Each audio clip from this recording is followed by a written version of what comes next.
Hello everyone, in this video I'll be showing you a Tier 12 Oathbreaker Paladin Build Guide in Baldur's Gate 3. Now I want to make a note right at the start of the video, the aura of hate doesn't work properly. It's actually going to work against you in many cases. This is because it only affects enemies that use weapons, so only the Cambion, which you can get from using the Infernal Rapier, which you can get from Will's questline, is capable of giving this effect. Most times you're actually going to be buffing up enemies that use weapons on the damage that affects you, as well as it does buff up your own damage, but it doesn't work the way that most people think it does. With that out of the way, we get at level 1 the Spiteful Suffering, which the target will take a 1d4 of necrotic damage each turn and will have advantage on attack rolls against that target. This takes your full action, which kind of sucks, but it's a charisma save, which most enemies will not make. Now, I think the most ideal stat spread would be to go 16 strength, 10 dexterity, 14 constitution, and 16 charisma. You can swap constitution and charisma out if you want to be better at surviving, and have higher charisma if you want to be better at landing command.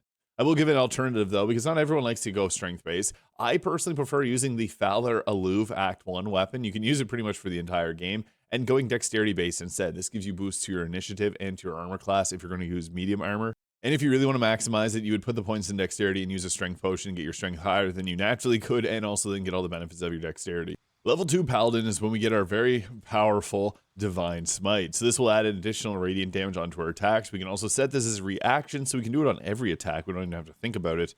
And we also get applied on criticals. The nice thing about criticals is it gets an additional damage die on top of the additional damage die we get on our attacks with. As for the fighting style, I really like defense. A +1 armor class is going to be most times the best choice here. But if you're going to use a two-handed weapon, the great weapon fighting will be the best choice, especially if you're using a great sword, which is a 2d6. So whenever you have that, it's going to re-roll the 1s and 2s on the damage die. I will take that, but defense is a good choice as well, especially in the early game when it's hard to get a high armor class. Now, for our best spells, command is going to be the one that the only really one that we care about here. The smites are okay, bless is all right to have. And Divine Favor or Shield of Faith can be good for extra survivability, but yeah, these spells or these smites aren't really that fantastic because they eat up your bonus action and they hold a concentration as well. The nice thing about command, it's not a concentration, it is a wisdom save, so you have to pick and choose your enemies you're going to use it on, especially early game. But level 3 Oathbreaker Paladin gives us a very cool ability with Control Undead. Now, there's some really fun abilities you can do with this in Act 2. Now, Control Undead lets you take control over an undead creature. In Act 2, in the Shadow Cursed Lands, you can actually make any character go out into the Shadow Cursed Lands, then they become a zombie, and then you can turn them into your, basically, follower here with the Control Undead. This is a really interesting interaction. It can be a bit kind of glitchy, but it's cool and definitely worth trying out if you want to try something a little different. We also get Dreadful Aspect, which can frighten nearby creatures. It's okay. Wisdom save, I think it's a decent option, but Control Undead is really the fun ability that we get here. We also get Hellish Rebuke, which can give us a bit of extra chip damage. There is times where this is nice just to be able to return fire on an enemy. And we also get the Inflict Wounds there, which gives us a bit of extra necrotic damage. You're pretty much never going to use that. And then we can prepare the following spells there. Really, we just want command, and then at higher levels, there's a few others. For our first feat, we can go with either the Alert feat. I really like this in honor mode. There's some fights where this can be really useful to have. +5 initiative means we're likely going to go first in the game where it's a D4 initiative die, so most enemies are going to roll below, obviously, 5, unless they have a high dexterity modifier. You can also go with an increase to the attack stat. If you chose strength, go with a boost to your strength here. And we could also go down with the Sentinel feat to be able to protect your teammates. I always like to have that, especially if you're going to use a long-reaching weapon. There's a lot of good ones here, like the Halberd of Vigilance that you could use. Polearm Master is also a good choice.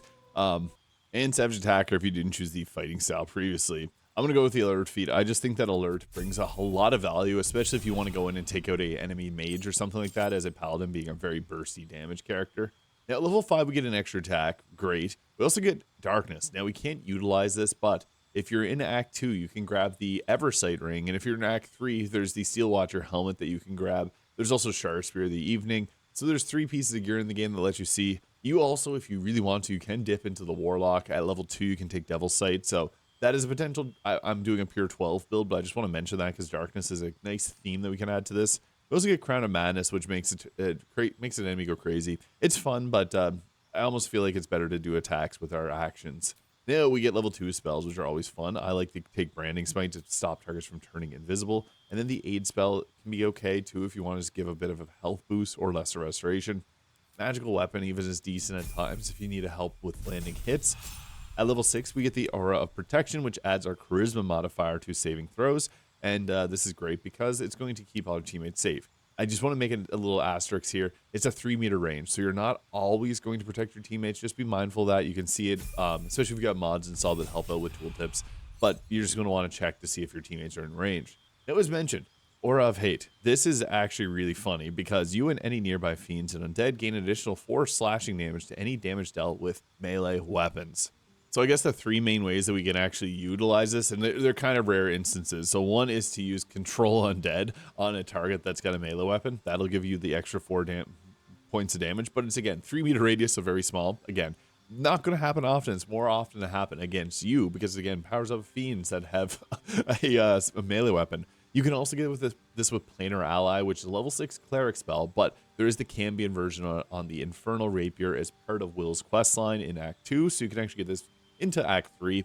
And also Planar Binding. There is a cloak that gives you Planar Binding, or a ring that gives you Planar Binding, a level 5 spell, and you can use that to get the benefit on there. So it's not often you're going to actually use this. It's sometimes better to not have it. If you're fighting against Cambions, they're going to get 4 slashing damage extra against you. So they're using your charisma modifier against you. It's not that great. And now at next level here, we do get, I guess, another spell there. Your personal preference. There's no really particular spell we need outside of command. You can go with an increase of charisma or your attacking stat there. You could have your stat maxed out at 20 here. I'm going to go with an charisma increase just to help with landing our control undead and commands. I think that's good, especially for the face of the party. At level 9, we do get the Animate Dead, which, as I mentioned, is kind of useless because nothing that we can summon will get benefited by Aura of Undead or Aura of Hate, because with this, they don't have weapons. They are just clawing away, which doesn't count.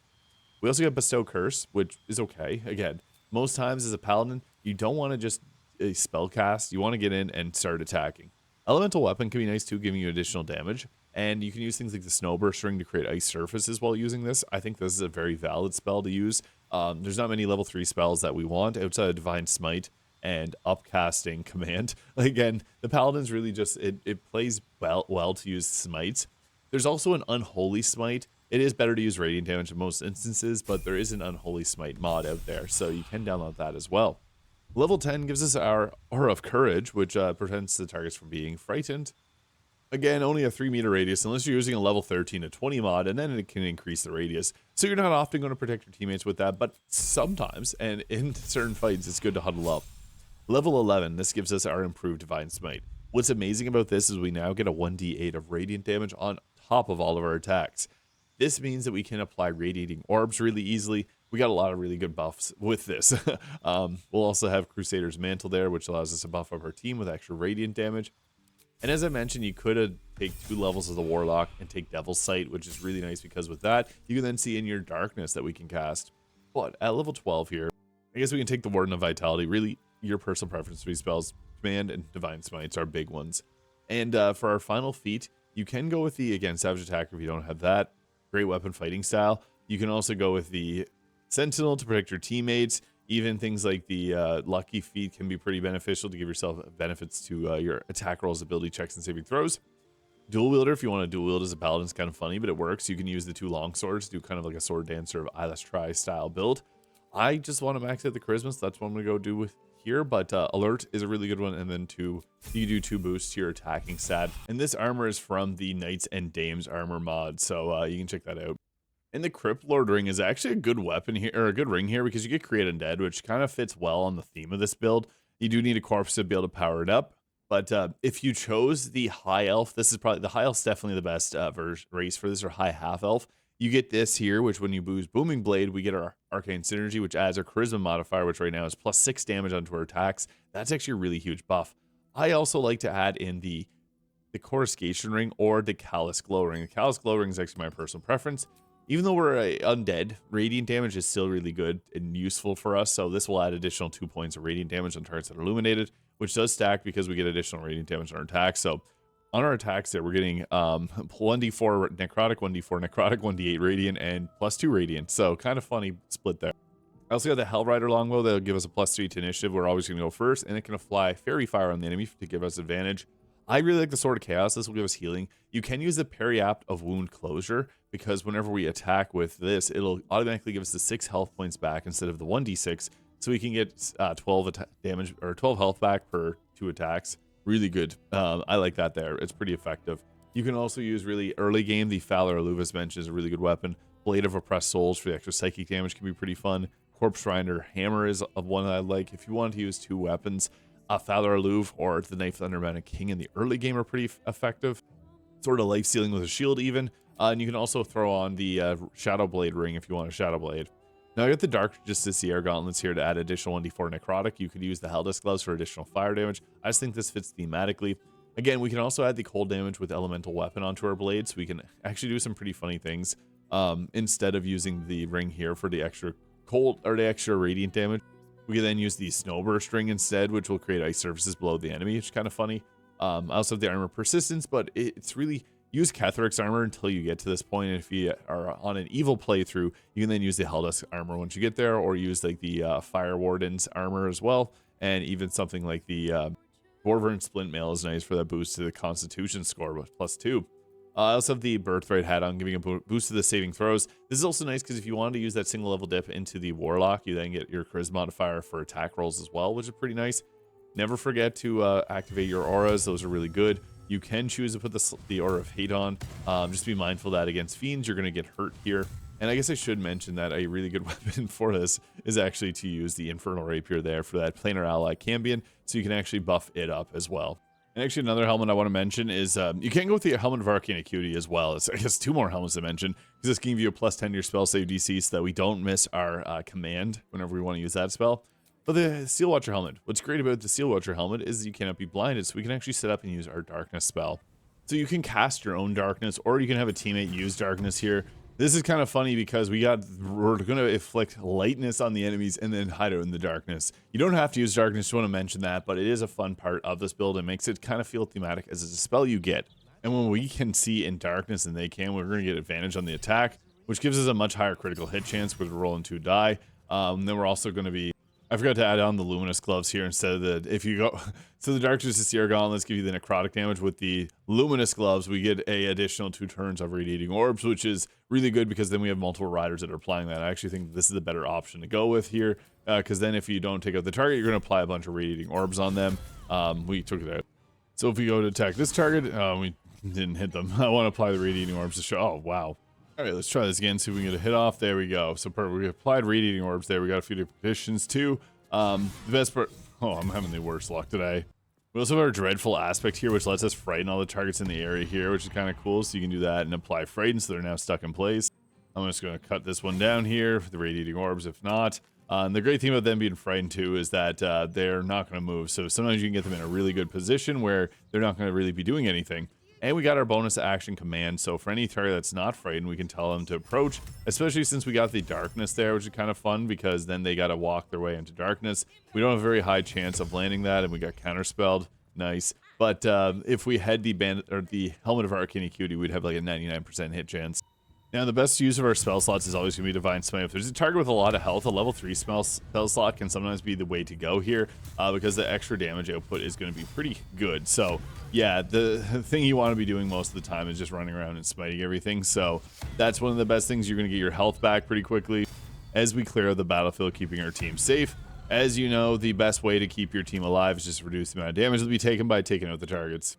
And if you're playing as an Oathbreaker, I'd recommend doing Illithid abilities, because some things like Mind Blast can be extremely powerful here, as you can apply Radiating Orbs off of those attacks too. And if we need to hide out, we can just cast our Darkness spell. Now, the only downside to this build is it struggles at range, but if you keep a couple arrows of Humanoid Slaying, sometimes that can just be enough to be able to take out a target, especially if you can roll a crit. That was not enough to take out the target, but specialty arrows are really our only good option for range damage, because we're a tank. We're meant to get in close range, but if you need to, you can do things and then use your command approach to just make sure that they come towards us. So I wasn't able to make it there, so I'm just going to skip out and make sure that he comes towards us. And what's great about that is you can kind of camp out and have your darkness there, and then when they're in your face, you can just Divine Smite them down. So there it is. It's a level 12 Oathbreaker Paladin build in Baldur's Gate 3. If this video is useful, please hit the subscribe button below if you enjoyed it. And I hope you have a great day. We'll catch you all in the next video.